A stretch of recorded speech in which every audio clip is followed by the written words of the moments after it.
All right, let's do this thing. Be sure to follow us on social media at Punt and Pass on Twitter and Instagram. I am at Drew Butler. Aaron, of course, is at Aaron Murray 11. Check out puntandpass.com. Please check out puntandpass.com. It is the best college football website in the world. There's no doubt about it. It's got our merch page. Go buy some merch, hats, golf tees, golf towels, whatever you want for the Christmas season. Our picks of the week, which will be given out later on in Punt, Pass, and Pick. This episode, of course, week 15, Aaron. God, it's crazy we're that far in the season. In our blog, everything, our YouTube page, which you will have to watch. We just did a little bit of pre-show prep. You got to watch this YouTube episode, people. It is on puntandpass.com. Go check it out. Murray, I just said it. It's week 15. It's absolutely crazy we're this far. One more week, and then it's conference championship weekend. But just a little bit for the people at home. I'm in Hilton Head, got away with the girls for a little bit this weekend. You're in Laramie, Wyoming. This is why Punt and Pass is the best. We're agile. We make it happen. This is a Skype deal. People always ask, how do you and Aaron do it? How do you do it? I said, look, Aaron's a working man. He's on the road. He's all over the place. I like to be agile as well. I'm all over the place. We make it happen, buddy. We have a story. First off, how are you? It's Thursday night. We're getting ready for some college football this weekend, but you're in Wyoming, low of 1 degree for your game on Saturday. Yeah, it just keeps getting worse and worse. I mean, it's actually nice yesterday. It was nice today when I landed. And then you look at the weather, it's supposed to drop by like 20, 30 degrees tomorrow. And then my play-by-play guy, Rich Waltz, just texted me probably 20 minutes ago, said, hey, I'm just going to update you on the forecast. It has now gone to a low of 1 degree and 60% chance of snow for the Boise State-Wyoming game on Saturday. So it's going to be an adventure. It really is. And I hope we have the windows closed. I hope they have heaters. It has not been the smoothest of starts to this trip, as you are in Hilton Head enjoying life right now. I'm freezing my butt off. I had one of those moments today traveling where I'm like, this is my last game of the season. I'm like, let's just see if I can get through it without a hiccup. I land. I'm getting ready to go to get my rental car at Avis. I'm waiting for the bus, the shuttle to pick me up. Wait 30 minutes, no shuttle. I'm like, come on, what's going on with Avis? I've seen other National and everyone else come by. Finally went to the other side of the airport where they were having the drop-offs for Avis. I'm like, hey, listen, there's been no pickups. Can I just jump on your bus? And somehow you take me to where the cars are. And the lady's like, no, I'm only here for drop-offs. I know there's been a bunch of drop-offs, but eventually there will be a pickup. I'm like, well, can you call someone, please? So finally we see a pickup come in. I sprint over there. I get ready to get on there, and I don't have my phone. My phone's hold on. Let me just say one thing, okay? For the people listening, for the people watching, Aaron Murray calls college football games for CBS Sports Network. Yes, he flies, but look, it's not all sunshine and rainbows. You got to go check in. You got to get your rental car. You have to drive from Denver, correct? To Laramie, which is 2.5 hours away. You're driving the car. You are not getting picked up by a black limousine. You're going to Avis. You're getting your car, and you have to drive the car. The only time we're getting picked up is we're doing studio. They're nice enough. When we go to New York, they pick us up in the black car. I just want people to know. Yes, but on the road, it's you get your rental car, you go check in the hotel, and you're grinding. You're on the road, man. Giddy up. But anyway, so I'm about ready. After waiting for 30 minutes, I'm getting ready to get on the shuttle. Phone's gone. I'm like, oh God, where's my phone? Worst feeling in the world. Must have fallen out. So I'm like, I'm about to miss this shuttle and wait probably another 30 damn minutes. So I asked him to like, hold the shuttle, please. I had to go find my phone. So I'm sprinting across like 4 lanes as cars and shuttle buses are going by. I see it in the middle of the street. I like run in front of like an Uber who almost ran it over. I pick it up, and for those who are looking on please watch on YouTube. I mean, shattered iPhone. Shattered my phone. Is that a 12? That looks pretty new. It is new, but I'm like, thank God at least it's somewhat functional and didn't get run over, because I would have had no idea where to go. You have a baby boy. Sharon has to know what's going on. I'm 2.5 hours away from Laramie. I'm like, what the hell am I going to do? I mean, no man. Luckily it worked. But anyways, get on the shuttle, get to Avis, look at the board. Avis preferred. Thank you, CBS, at least for that. Yes. And Murray A1. I'm like, awesome. Let me go get in my car. Get to the A section. There is no A1. It starts at 17, goes at 30. I'm asking workers, where's A1? They're like, it's right here. I'm like, no, it's not. This is 17. They're like, I'm sorry, I don't know what to say. Go wait in line for 15 minutes, get there like, oops, sorry, we don't have an A1. You're correct. There was a glitch on the board. You're actually zero, not zero, O1. I'm like, awesome. I just wasted an hour and probably 30 minutes of my life, have a broken phone, and then I get in my rental car, and the steering wheel to the rental car isn't straight. It's at an angle. So like the entire time I'm driving, it's like aiming like I'm gonna go left. And it's just really, it was a rough. And then I drove 2.5 hours to Laramie from there. Missed the first 30 minutes of my radio show. Shout out to Chris Childers for taking over CC, my 15 guy. minutes. I was like, man, I'm gonna get in, have an hour to like check in, go get some lunch. I didn't even have time to eat lunch. Get some lunch, maybe take a shower, and then get Yeah. ready to go for radio. It was like boom, boom, boom, boom, boom, and I'm So good now. Got a nice 32-ounce beer. yeah. Just So gonna what do you? get I mean, a what do little you toasty, do? go to What sleep. does Aaron Murray do after a wave of unfortunate events? I mean, I like to take a deep breath, like you said, have a laugh, grab a cocktail, call my wife, and just kind of recenter. I'm glad you're doing punt and pass. You had to jump right into Yeah. work with CBS and SEC Radio. You're in Laramie, Wyoming. It ain't like you can just go blow off some No. steam. So I'm glad you Well, got a it's a little local nippy out. 32-ounce tall boy. I told Shannon, I was like, I'm gonna find the best steakhouse. I'm gonna have a really expensive dinner. Good I got for a nice you. little filet Good wrapped for in you. bacon, some French fries, a Cobb salad, asparagus, and then they had an absolutely divine pound cake afterwards. Good for Little you, sir. caramel drizzle on it. I like that. I mean, I'm gonna sleep like a damn champ tonight. Closing the curtains, and hopefully don't wake up till about like 9 a.m. So All that'll be right. nice. So that is how Aaron Murray deals with unfortunate events. It happens to everybody, people. And like I said, I'm glad you explained the fact that, yes, CBS talent, if you're on the road, get your ass in the Avis line, get a rental car, and drive 2.5 hours from Denver to Laramie, Wyoming. It ain't all peaches and roses, people. But we, of course, will be watching Aaron Murray. What time's the game on Saturday night?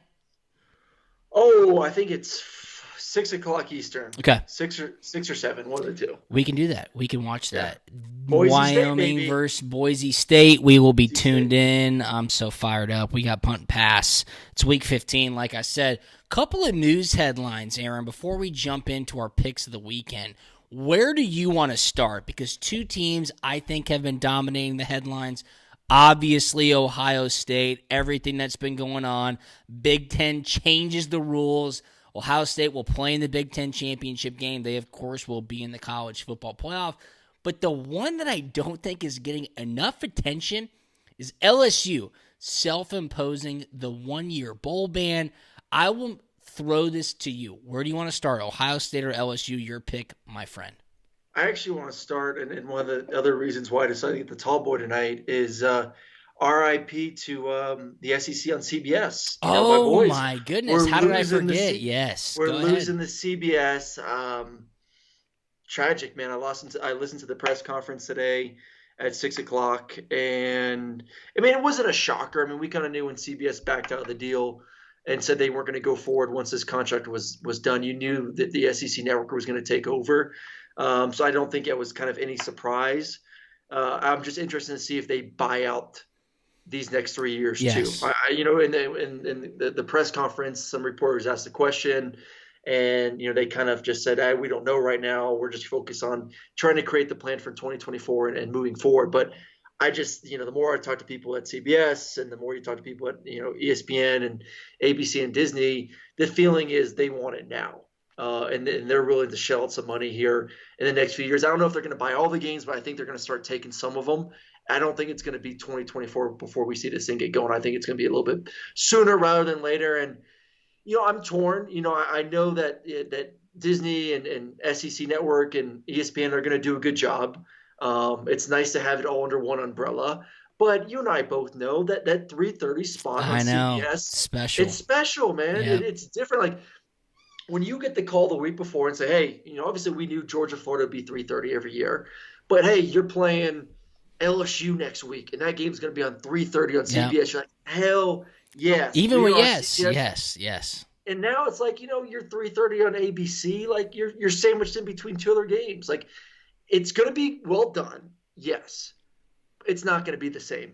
I'm just going to say it right now. It is I not agree. going to be the same. I may be a little bit salty because my employer is CBS. I don't think it's going to be the same. I'm sorry. For someone who's grown up watching it and someone who's played in a lot of those 3:30 games on CBS, it's just going to have a little different rhythm. I totally agree, and you just said it. As somebody who's played in the 3:30 p.m. CBS games, like when you knew it was going to be 3:30 inside Sanford Stadium, man, it was just different. Like your family was coming up. You knew they were going to be tailgating before the game. You knew that you were going to be able to see them after the game. You knew that downtown was going to be fired up, win or loss. It's just different, and it is the biggest game of the week. There's so many questions surrounding that, and you nailed it on the head. What will it look like on Disney, on ESPN, on ABC? Who knows? And when will they buy it out? Because the announcement today, and I thank you so much for bringing this up, was that they will take it over in, I believe, 2024. So that certainly leaves plenty of room for them to buy out CBS, which, of course, I think will happen.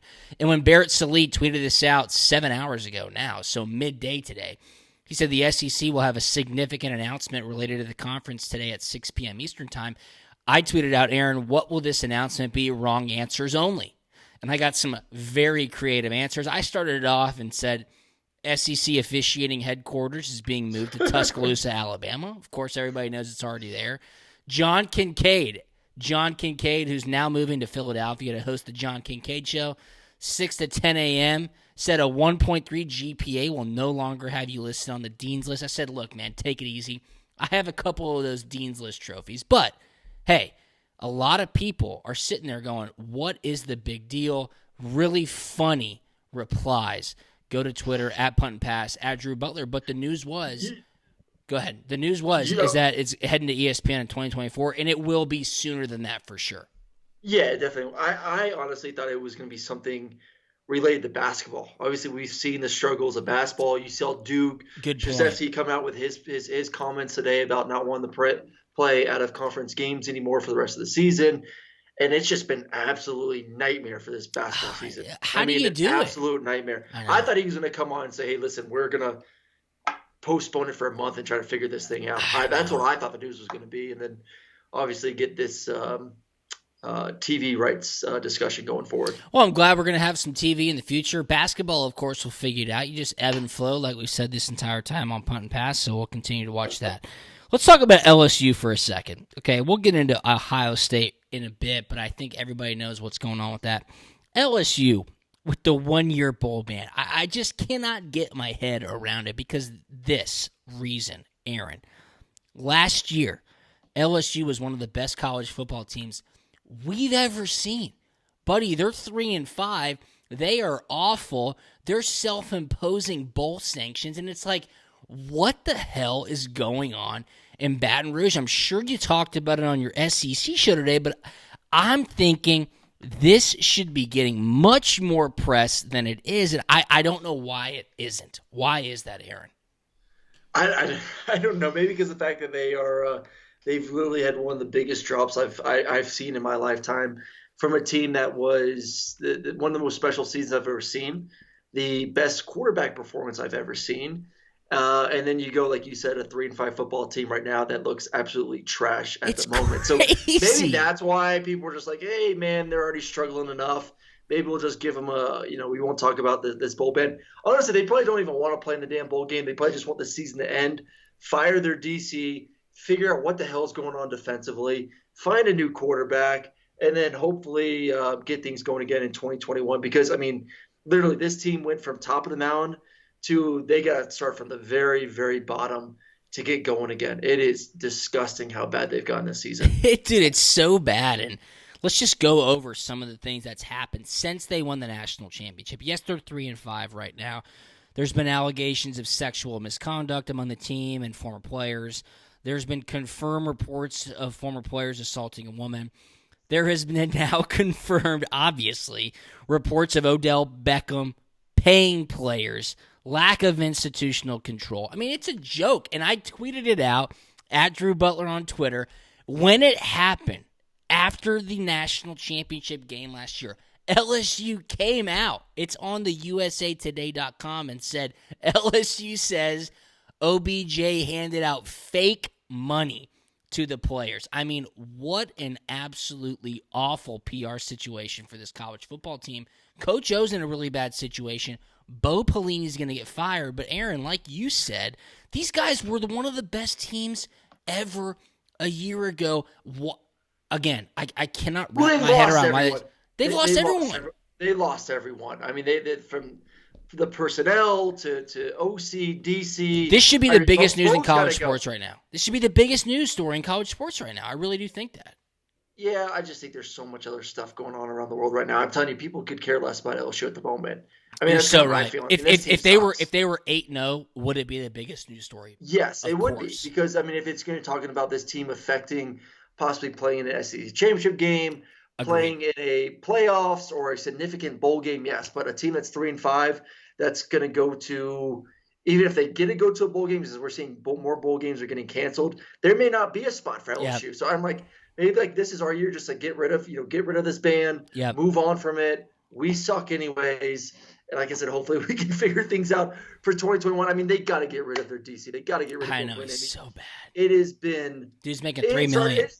It started in week 1. When they refused to get out of man-to-man coverage against Mississippi State, and they just kept playing man-to-man, and they just carved them right up. And you look at that offense the rest of the season. As soon as teams started playing drop 8 zone coverage, you called it. You're paying this dude $3 million to not even make it a halftime adjustment, to keep doing the same damn thing and get a team that has 2 wins right now, who put up 40 damn points on us in their first game. So, lots of issues there for the Tigers. And, a big issue too is the quarterback position. They got to figure that out. They got 2 young guys that have been going back and forth right now ever since their starter got hurt. And you're not going to win games right now with freshman quarterbacks without your top receivers. You saw the number 1 guy declare or say he's not going to play beginning of the season. You lost a bunch of guys to the draft last year. Just a nasty situation. So, like I said, they don't want to play in the bowl game. They just want the season to end and move forward and hopefully correct some stuff. Yeah, I agree with you. I mean, absolutely insane. Bo Pelini, highway robbery, but that's the state of the SEC right now. And just for everybody who's listening, yes, this season, the 6-win bowl eligibility threshold has been waived. Conferences has told their teams, if you get a bowl invite, we encourage you to accept it for revenue purposes. So we'll see. You've heard about bowls getting canceled. You would think as many as possible continue to be played. So LSU won't be in a bowl this year. Wow. What a deal. All right, let's touch on Ohio State real quick before we jump into our picks this weekend. What are your thoughts on this, Aaron? I mean, I have 2 distinct thoughts. I cannot come to one combined measurement as far as how I feel about it, but to catch everybody up at home, Ohio State has only played 5 games this year. The Big Ten at the beginning of the season said you need to play 6 games in order to be eligible to play for the conference championship. Ohio State was set to play Michigan this weekend, which of course would have been their 6th game, which would have made them eligible for the Big Ten championship game, Michigan had to cancel because of COVID issues. So Ohio State, which is the number 4 team ranked in the college football playoff, Aaron, they don't have enough games to play for their conference championship. Big Ten switches up the rule midweek, says, hey, listen, hold on. Ohio State, pretty good team, probably one of the 4 best teams in the nation. They've played 5 games. We'll lower the threshold by 1 game. We'll let them play in our conference championship game. Indiana, screwed. Big Ten trying to get a team in. Look, dude, I want to hear your thoughts first. I've got a lot of thoughts about this. Do you care? What do you think? I mean, it's been such a crazy damn season. Well, yeah, I do care, because I don't think – I mean, if you take the name off Ohio State and look at this team and what they've done and who they've played, they don't deserve to be the number 4 team. They're number 4 because their name's Ohio State. Plain and simple, they came into the season, and listen, I love what Childers has been saying all week. They have shown – this committee has shown what is most important to them. That's the eyeball test. Money, but it's the eyeball test. All these other metrics of, strength of schedule and who's in your conference, all this bull crap. Yeah. It's all eyeball. It is. I mean, you can't tell me that strength of schedule and who Ohio State has played and the way that conferences look this year, that they deserve to be in the playoffs right now. It is because their name's Ohio State. So no more of the bull crap. And I I'm kind of agree. actually, after these past few weeks, I've been a big fan of just the 4 teams. But after seeing this and how some teams are getting screwed right now, a la Cincinnati, I'm like, damn it, we need to go to 8, Yeah, 6 or 8, because it's bullcrap, man. How does Cincinnati drop now behind Iowa State? How does Ohio State at number 4? Just a lot of things that are really ticking me off right now about this whole playoff thing. Teams that don't deserve to be in there are in there at the moment. But obviously, it is a smart decision by the Big Ten. It is. It's a smart decision by them. They need a team in the playoffs. It's going to generate a lot of money, obviously, for Ohio State and for the Big Ten. They knew that. They were willing to make that sacrifice, change it up, get them into the play or in them into their conference championship game. Most likely, they'll win that, and then they'll be the number 4 team in the playoff. Okay, you bring up a great point. With this specific situation regarding Ohio State, it brings up the fact that this year would be fantastic to go to 8 teams. Open it up. Let's go to 8 teams. It's been crazy. Guys can't get games in. I mean, we got to get this thing going. Let's open it up.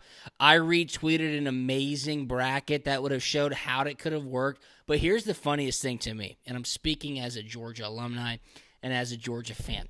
For the past 2 seasons, Georgia's been ranked number 5. Of course, that's one spot out of number 4. You're not in the college football playoff. This past week, what's Georgia ranked, Aaron?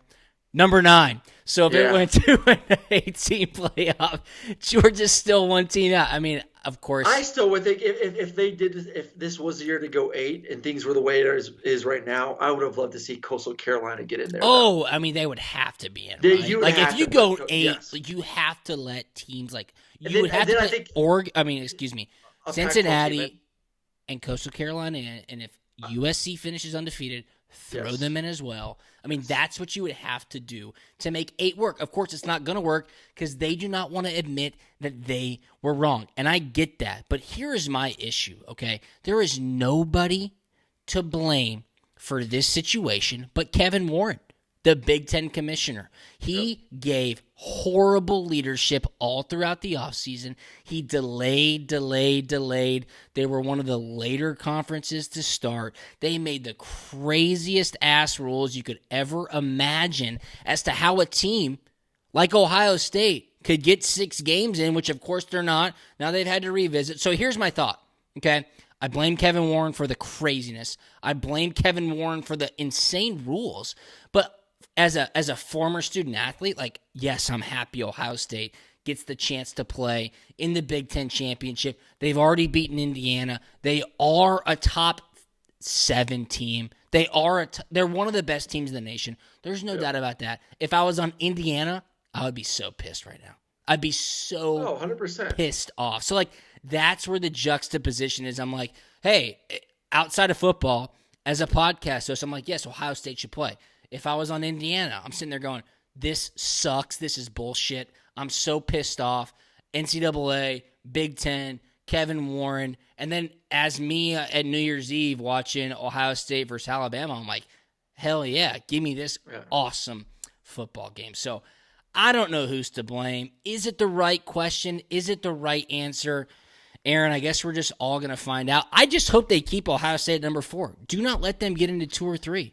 Put them up against Alabama. No, put them up against Alabama. I don't think they will. I think if Clemson wins versus Notre Dame, all you're going to see is a flip. You'll see Clemson at 2. So they'll get a third matchup. Yeah, then they'll play each other again. All right. So rubber match in the college football, which I'm not opposed to, No. but make Ohio State earn it, which I agree Yeah, with. Ohio State does not deserve to be that 3 spot at all. I agree. The only way they move to 3 is if Notre Dame wins, then obviously then you see them move down to 3. If Notre Dame beats Clemson one more time, could they jump Alabama and be number 1? No. Alabama's good. I think everyone in the country knows Alabama's the best damn team in the country. My wife just looked at me and gave me dagger eyes for asking that question. She's sitting across the room. Oh, I know. She's feeling pretty good right now because she's feeling great. No one's coming close. If Alabama stays healthy, knock on wood, they're going to destroy everyone. All right, I agree. Their path this year. Yeah. All right, so let's break down Week 15. I mean, that a lot of college football headlines to get in touch with. I appreciate Aaron dealing with my craziness, but we have tons to touch on. Punt, pass, and pick coming up. Look, I'm 37-28, 2 straight 4-0 weeks against the spread. Flip the field, free pick, not doing too well.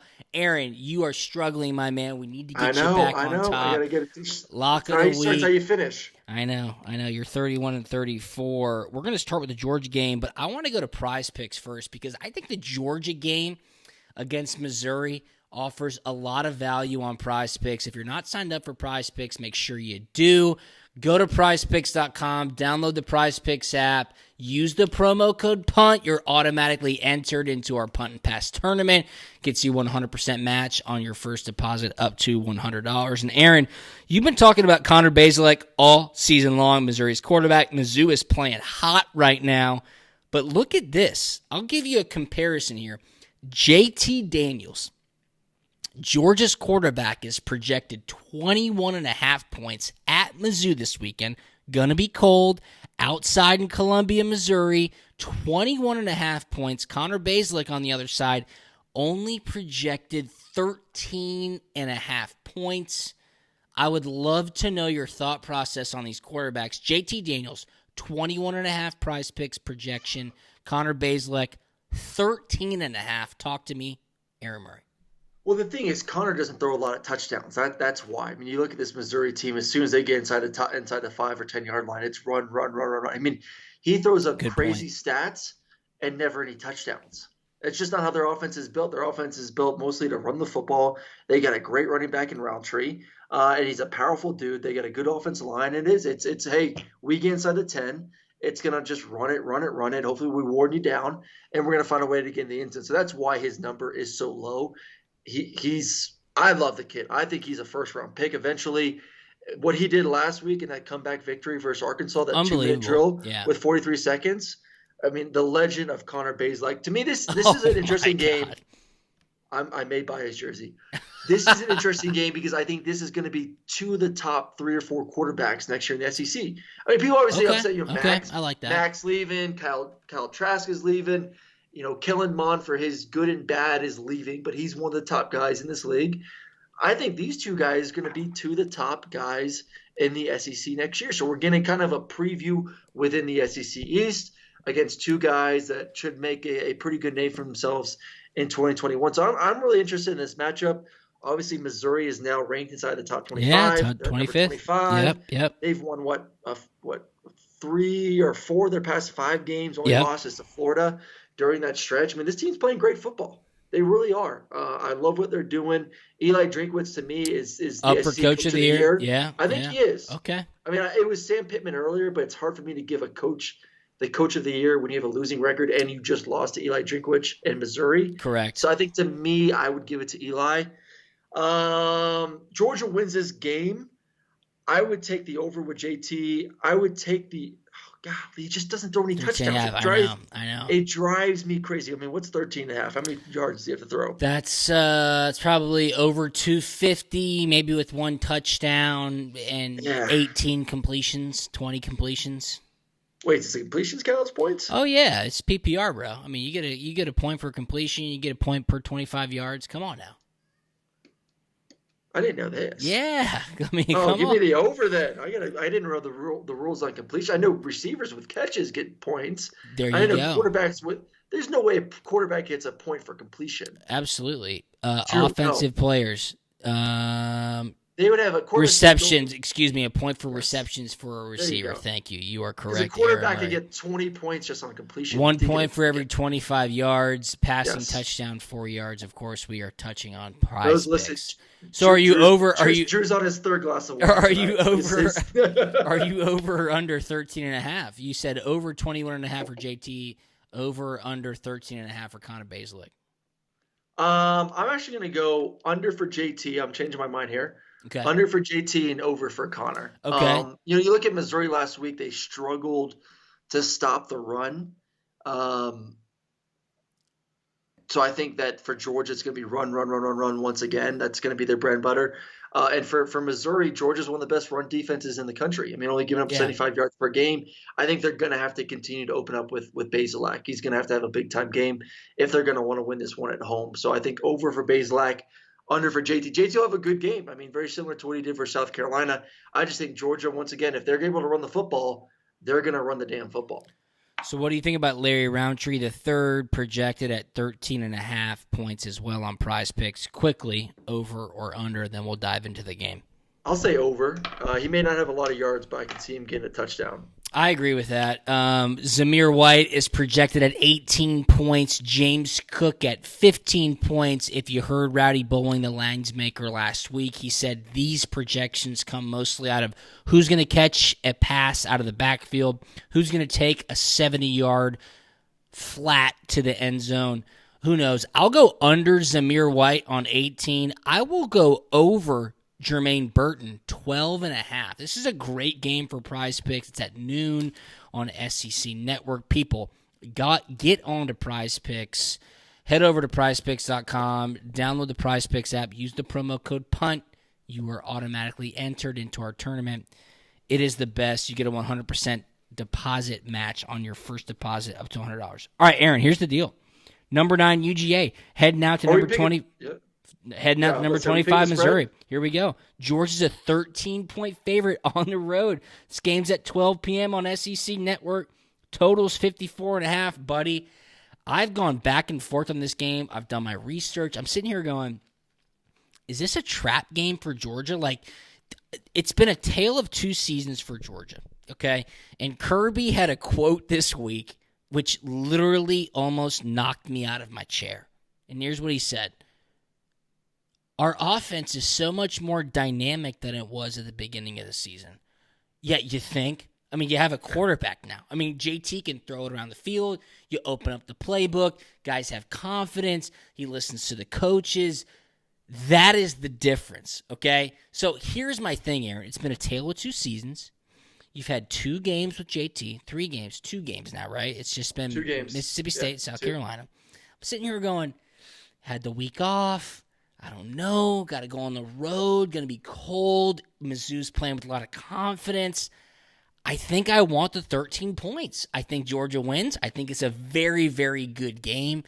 I want the 13 points. Give me 13 with Mizzou.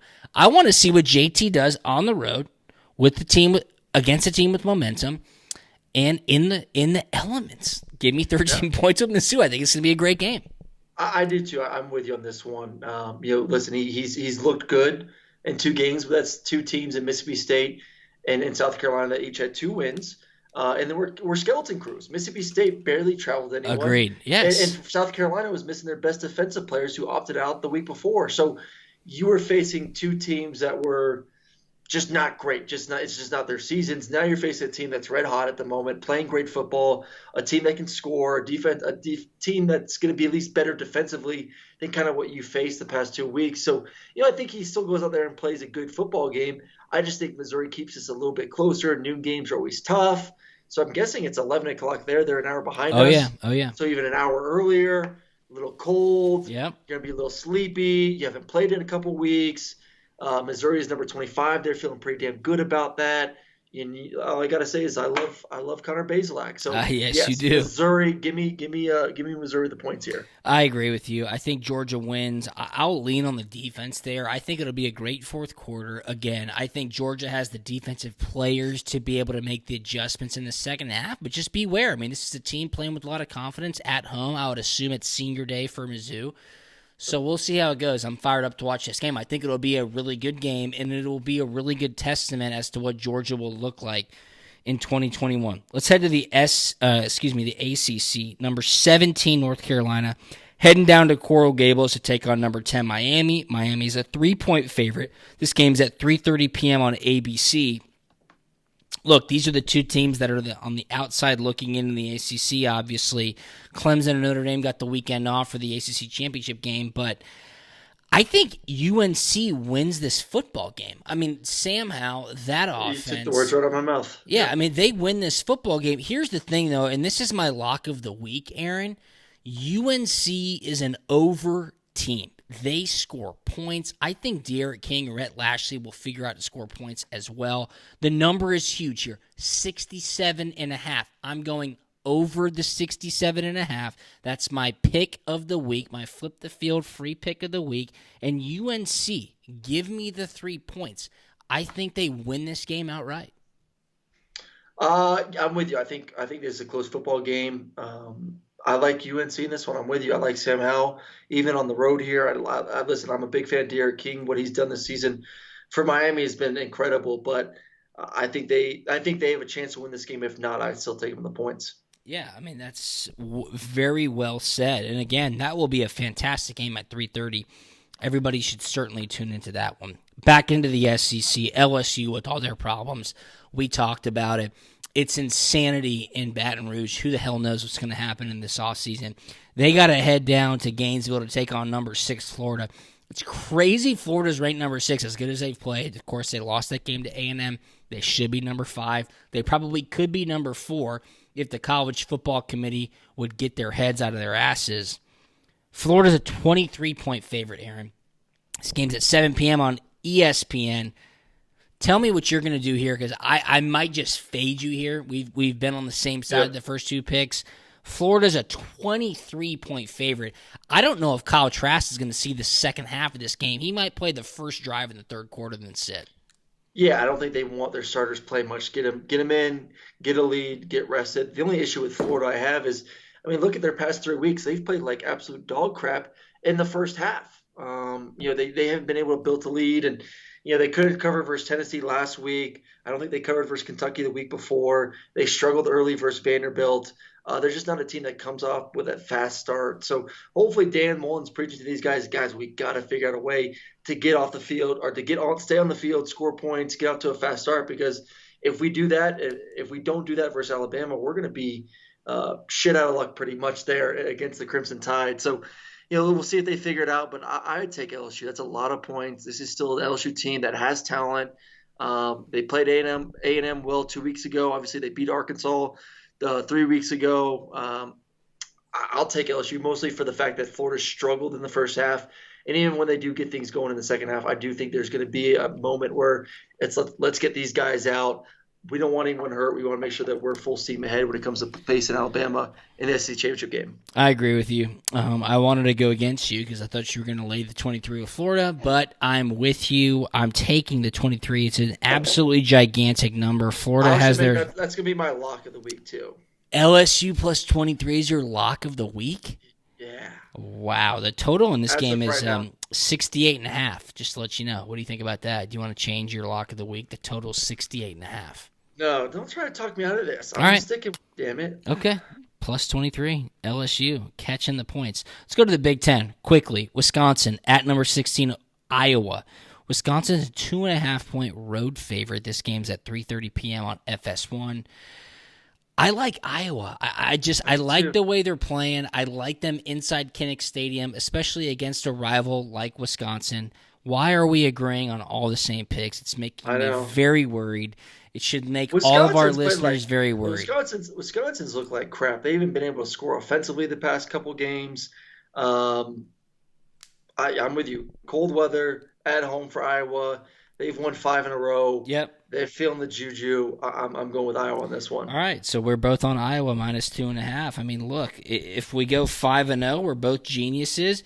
If we go 0-5, we're both idiots. But both can probably be confirmed by either one of our wives. There's no doubt about that. Last game in the SEC, I had to pick this one out of my hat. Auburn at Mississippi State. I think this is a fascinating game. I think this might be game of the weekend. Against Georgia, Missouri, this might be game of the weekend in Stark Vegas. Auburn's a 6.5-point favorite. This is your night game at 7:30 p.m. on SEC Network. Here's what really jumped out to me. The total is 49.5 points. Again, Auburn is a 6.5-point road favorite.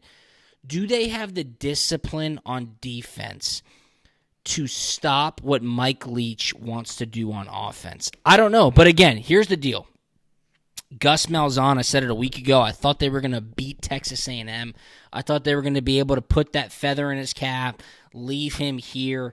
He will win this game. Auburn will win this game. I think it will be an Aaron. I'm going to put this out there. I hope you disagree with me. I think they'll win this game by less than 6.5 points. I think it's a field goal game. I think this is a 4-quarter game. I think Gus Malzahn wins this game, gets out of there, remains Auburn's head coach. If he loses this game, they really very well may make a change in Auburn this offseason.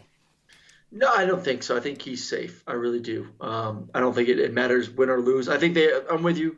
They win this game. I'm actually going to take them with the points too. I think they win by a touchdown or more. So you're taking Auburn. I'm taking Auburn. Thank you. Yes, we will differ at least one. I was kind of torn back and forth, but I figured we got to give our listeners at least one different game. Okay, thank you, sir. To kind of disagree on. So I'm going to go with Auburn. This is Bo Nix's opportunity on the road to actually step up and play good. So we'll see what happens. All right, we'll see what happens for sure. Aaron Murray, live from Laramie, Wyoming. I appreciate your agility on the road. Buddy, hope you get that cell phone fix. We'll all tune into you on CBS Sports Network, correct? Saturday night, we will tune in Wyoming versus Boise State. Of course, that will be an awesome game. Anything on the way out, my man? No, man. Just hopefully I don't freeze my butt off, and hopefully my phone doesn't just completely go to hell on me. Yeah, it probably won't. It probably won't. We'll give Maddox and Sharon a shout-out right here on Punt and Pass, and you need to go check out Prize Picks. Go to prizepicks.com, download the Prize Picks app, use the promo code PUNT. That, of course, will get you a 100% deposit match on your first deposit up to $100 and enter you automatically into our Punt and Pass contest. For Aaron Murray, I'm Drew Butler. Follow us both on social media, at Drew Butler, at Aaron Murray 11. We are at Punt and Pass on Twitter and Instagram. Check us out on puntandpass.com. Have an awesome weekend. We will talk to you on Monday. See you.